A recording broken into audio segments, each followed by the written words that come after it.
Alors, dans cette vidéo, nous allons voir comment trouver une approximation de pi avec la fonction arctangente, et on verra après comment appliquer la formule qu'on aura trouvée en Python, ce qui nous permettra de trouver une approximation de pi grâce à Python, et on va voir sans utiliser aucune formule de trigonométrie, mais uniquement des entiers et des fractions. Alors, pour ce faire, on va tout simplement faire d'abord le développement de Taylor, donc on va appliquer la formule de Taylor, à la fonction arctangente. Sauf que la fonction arctangente, je ne sais pas ce que c'est, son développement. Et donc, ce qu'on va faire plutôt, c'est qu'elle est déjà dérivée arctangente. Donc, si je pose f de x qui est égal à arctangente x, donc pour tout x appartenant à R, pourquoi je vais dériver? Parce que je sais que quand je dérive arctangente, la dérivée de arctangente, c'est 1 sur 1 plus x au carré.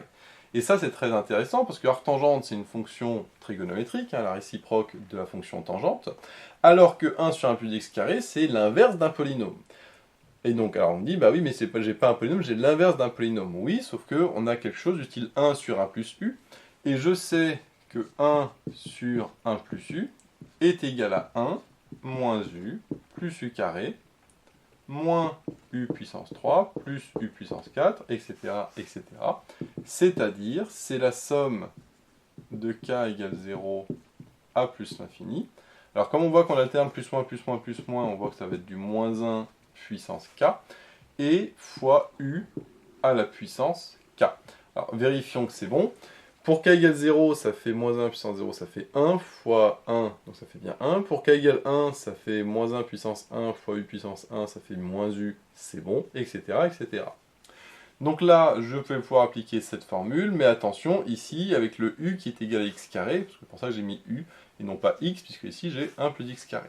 Donc si j'applique la formule, ça me donne la somme de k égale 0 à plus l'infini, de moins 1 puissance k fois u puissance k, u on a dit que c'était x carré, donc ça me fait x carré à la puissance k. Donc ça, c'est ce que me donne l'application de la formule. Alors, x carré puissance k, je vais directement le simplifier, ce sera plus simple, puisque x carré puissance k, une puissance de puissance, je sais que je multiplie les puissances, c'est-à-dire que c'est x puissance 2k. Donc, plutôt que de mettre x carré puissance k, je vais simplifier en disant que c'est x puissance 2k. Alors, il faut faire attention que ça, c'est f' de x. Donc, pour avoir f de x, je vais tout simplement faire la primitive. Alors, faire la primitive, ici, c'est facile, dans le sens où c'est une somme. La primitive d'une somme, c'est la somme des primitives. Un peu comme la dérivée, c'est linéaire. Et donc, c'est quoi la primitive de ça? Moins 1 puissance k, c'est une constante, puisque ça ne dépend pas de x. Et la primitive de x puissance k, c'est x puissance de k plus 1 sur 2k plus 1. Donc, ça va me donner la somme de k égale 0 à plus l'infini, de moins 1 puissance k, fois x puissance 2k plus 1 sur 2k plus 1. Par contre, attention, il ne faut pas oublier toujours plus constante, une constante c, parce que je fais ici une primitive, pas n'importe quelle primitive, c'est la primitive de arctangente. Or, la fonction arctangente, elle est unique, donc forcément, la constante va être unique aussi. Pour trouver cette constante, je vais tout simplement remplacer le x par 0, et donc si je remplace le x par 0, ça me donne que f de 0 est égal. Alors cette somme, elle va avoir à chaque fois 0 puissance 2k plus 1, sachant qu'au minimum le k vaut 0, donc au minimum j'ai puissance 1, et donc 0 à chaque fois puissance 1, puissance 2, puissance 3, ça fait toujours 0, donc finalement toute ma somme ici vaut 0. Et donc j'ai plus c, donc j'écris uniquement égal à c. Sauf que f de 0 c'est arctangente de 0, et arctangente de 0 ça fait 0. Donc ça fait que 0 est égal à c. Donc en réalité, comme ma constante vaut 0, je ne vais pas m'embêter et je vais enlever directement ici, ce sera plus simple que d'avoir tout à réécrire. Par contre, c'est très important de le justifier parce que dans certains cas, la constante n'est pas égale à 0. Maintenant que j'ai ça, donc ça c'est mon arctangente x, et bien moi ce que je veux c'est faire apparaître du pi. Et donc ce que je vais faire, c'est tout simplement remplacer le x par pi sur 4. Parce que je sais que arctangente le x par 1, pardon, parce que je sais que arctangente de 1 est égal à pi sur 4. Donc arctangente de 1, c'est f de 1, donc là je vais tout simplement remplacer le x par 1. Alors plutôt que de mettre f de 1, je vais mettre arctangente de 1, parce que f de x c'est arctangente, égale, donc on écrit la somme de k égale 0 à plus l'infini, de moins 1 puissance k. Ensuite, à gauche, je vais remplacer le x par 1. Donc là, je vais remplacer le x par 1. 1 puissance 2k plus 1, bah, ça fait 1. Donc ça fait 1 sur 2k plus 1. Et arctangente de 1, ça fait pi sur 4.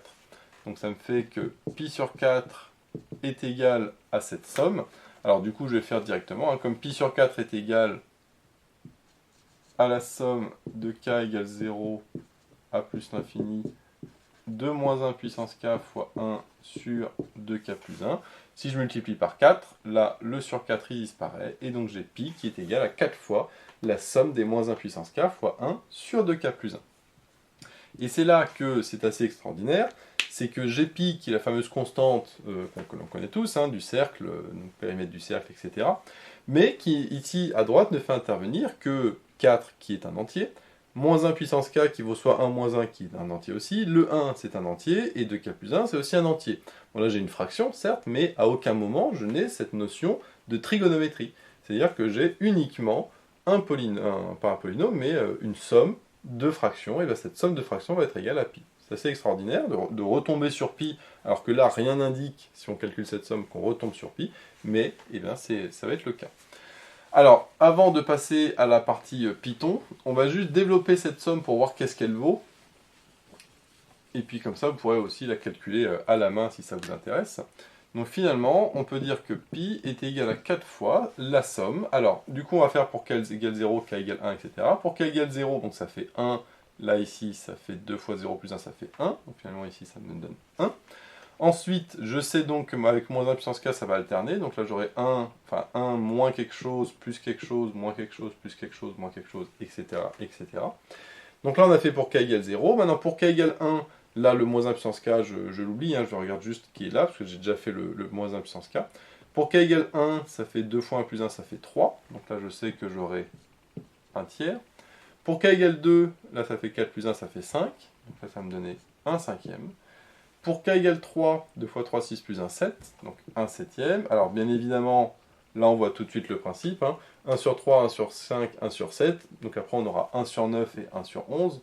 Puisque, bien évidemment, on voit qu'à chaque fois, on a tous les nombres impairs. Et alors, de toute façon, on aurait pu savoir qu'on avait les nombres impairs, puisqu'à chaque fois, c'est 2k plus 1, 2k plus 1, c'est les nombres impairs.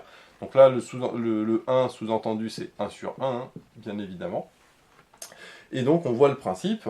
Après, bon, on a des 3 petits points, parce que là, on ne va pas aller jusqu'à l'infini.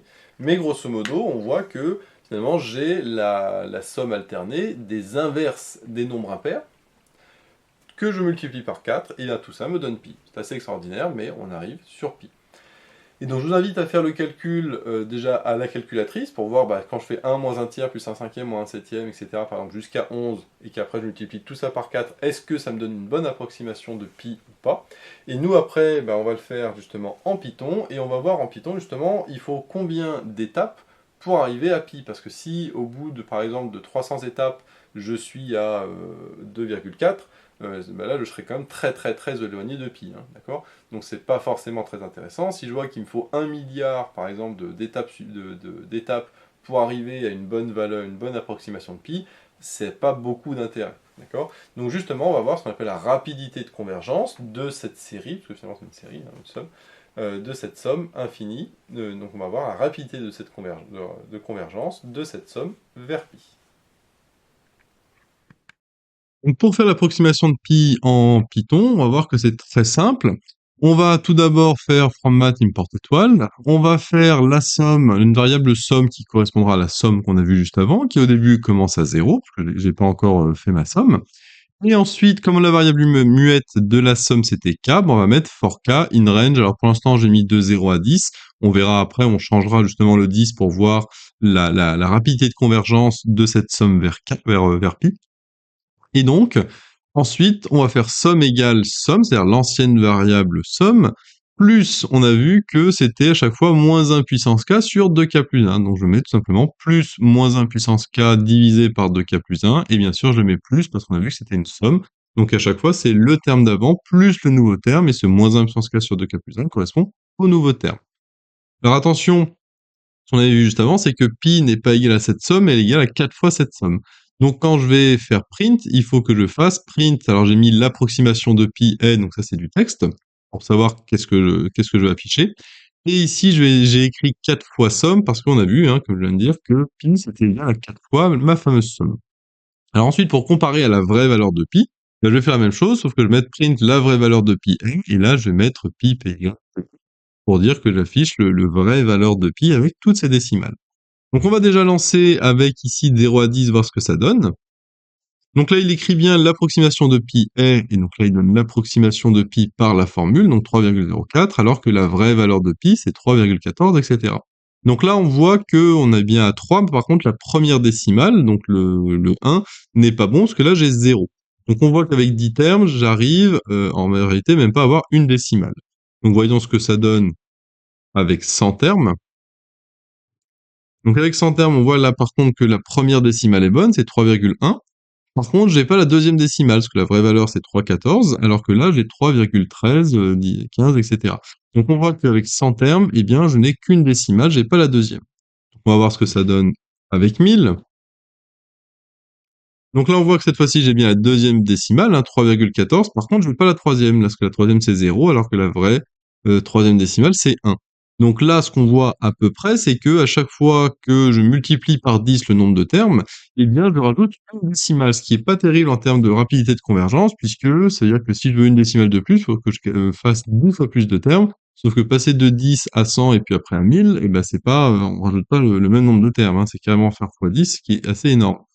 Et donc, on voit que c'est pas extraordinaire parce que si, par exemple, les mathématiciens à l'époque voulaient utiliser justement cette technique pour avoir une approximation de pi, parce qu'à l'époque ils n'avaient pas de calculatrice, ils pouvaient très bien faire ce calcul à la main, sauf qu'on voit qu'avec 1000 termes, ce qui est assez long, eh bien on n'a que 2 décimales, on n'a même pas 3 décimales, ce qui vraiment est pas terrible. Alors là, le fait que ça converge assez lentement vient du fait qu'on a moins 1 puissance k, mais sur 2k plus 1. C'est-à-dire qu'au dénominateur, j'ai quelque chose qui est de l'ordre de k et non pas de k carré ou k puissance 3, k puissance 4. Et donc, c'est quelque chose qui varie assez lentement. Alors que si au dénominateur, j'avais du k carré ou du k puissance 6, etc., bah là, ça aurait une convergence beaucoup plus rapide. Donc, on va juste voir avec 10 000 ce que ça donne. Donc avec 10 000, on voit que là maintenant j'ai bien 3 décimales, hein, 1, 4, 1 et là 1, 4, 1. Par contre la quatrième n'est pas bonne, on voit que là j'ai 4, là j'ai 5. Et donc si je fais avec 100 000, on va s'arrêter là-dessus après. On voit que maintenant, alors là j'ai bien 1, 2, 3, 4 décimales, parce que je vais jusqu'à 5. Par contre la cinquième n'est pas bonne. Donc comme je l'ai dit avant, ça correspond à peu près, c'est-à-dire que pour avoir une décimale de plus, il faut multiplier par 10, ce qui vraiment n'est pas terrible, parce que là on arrive à 100 000 termes. 100 000 termes, bien évidemment, à la main, c'est pas possible. Et donc on voit que ça, c'est pas possible à la main, et pourtant on arrive à même pas 5 décimales. Donc voilà un petit peu pour la rapidité de convergence de l'approximation qu'on a vue avant. Donc voilà, c'est pas la meilleure approximation de pi qu'on a, en tout cas en termes de rapidité de convergence. Donc on verra dans d'autres vidéos, d'autres méthodes qui sont beaucoup plus rapides. Donc voilà, j'espère que tu as aimé cette vidéo. Si c'est le cas, n'hésite pas à liker, à t'abonner et à laisser un commentaire, ça fait toujours plaisir. J'ai mis le lien dans la description vers d'autres vidéos du même style. J'ai également mis le lien vers la page Tipeee où tu peux soutenir Méthode Maths. Et moi, je te dis à bientôt pour de nouvelles vidéos.